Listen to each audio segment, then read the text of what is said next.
शिवरात्रि क्यों मनाई जाती है? दोस्तों, आगे बढ़ने से पहले वीडियो को लाइक करें और चैनल सब्सक्राइब करें। बढ़ते हैं कहानी की तरफ। ये कहानी एक लोक कथा, पौराणिक प्रसंग और धार्मिक मान्यता पर आधारित है। बहुत बहुत समय पहले की बात है। धरती पर अंधकार, पाप और अन्याय बढ़ता जा रहा था। राक्षसों का अत्याचार इस हद तक बढ़ गया था कि देवता भी परेशान थे। तब सबने मिलकर भगवान शिव से प्रार्थना की कि वे कुछ करें। भगवान शिव उस समय कैलाश पर्वत पर गहन ध्यान में लीन थे। वे संसार से बिल्कुल अलग थे। न उन्हें भूख लगती थी, न प्यास।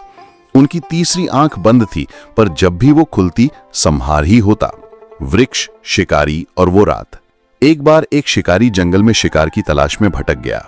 बहुत रात हो चुकी थी, पर उसे कोई जानवर नहीं मिला। ठंड भी बढ़ रही थी और भूख प्यास से उसकी हालत खराब थी। भटकते भटकते वो एक बिल्व वृक्ष पर चढ़ गया, जो एक पुराने शिवलिंग के ऊपर था। शिकारी को नहीं पता था कि उसके नीचे भगवान शिव विराजमान हैं। रात भर शिकारी ने पेड़ पर बैठकर नीचे पत्ते तोड़कर गिराए, ताकि उसका ध्यान न भटके और वो जागता रहे। जैसे जैसे बेल के पत्ते शिवलिंग पर गिरते गए, वैसे वैसे वो अनजाने में भगवान शिव की पूजा करता रहा। उस रात वो उपवास में था, क्योंकि उसने कुछ खाया ही नहीं था। यही नहीं, उसने पूरी रात जागकर शिव का जागरण भी किया। सुबह होते होते भगवान शिव उस शिकारी के इस अनजाने व्रत और भक्ति से प्रसन्न हुए। उन्होंने शिकारी को दर्शन दिया और कहा, हे मानव, तूने न जानते हुए भी मेरी रात्रि यानी शिवरात्रि का पालन किया, इसलिए मैं तुझे आशीर्वाद देता हूं। अगले जन्म में तू धर्मात्मा और ज्ञानी बनेगा और तुझे मोक्ष की प्राप्ति होगी। उस दिन को माना गया भगवान शिव की रात, महाशिवरात्रि। भगवान शिव और पार्वती का विवाह। दूसरी मान्यता के अनुसार शिवरात्रि के दिन ही भगवान शिव और माता पार्वती का विवाह संपन्न हुआ था। माता पार्वती ने वर्षों तपस्या की थी, ताकि वे भगवान शिव को पति रूप में प्राप्त कर सकें। शिव जी, जो विरक्त थे, अंततः माता की तपस्या से प्रसन्न होकर विवाह के लिए राजी हुए। देवताओं और ऋषियों की उपस्थिति में हिमालय पर्वत के पास उनका विवाह हुआ।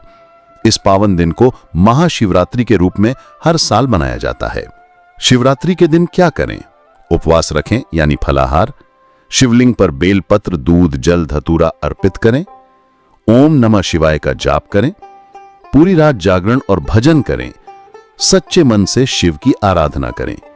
शिवरात्रि सिर्फ पूजा का दिन नहीं, बल्कि आत्मचिंतन, संयम और भक्ति का पर्व है। ये याद दिलाता है कि ईश्वर केवल बड़े यज्ञ या धन से नहीं, बल्कि सच्चे मन और निस्वार्थ भक्ति से प्रसन्न होते हैं। हर हर महादेव। दोस्तों, ये कहानी आपको अगर पसंद आई हो तो वीडियो को लाइक करके चैनल सब्सक्राइब कर देना। ऐसे ही कार्टून, स्टोरी, कहानी लेकर आते रहेंगे। धन्यवाद।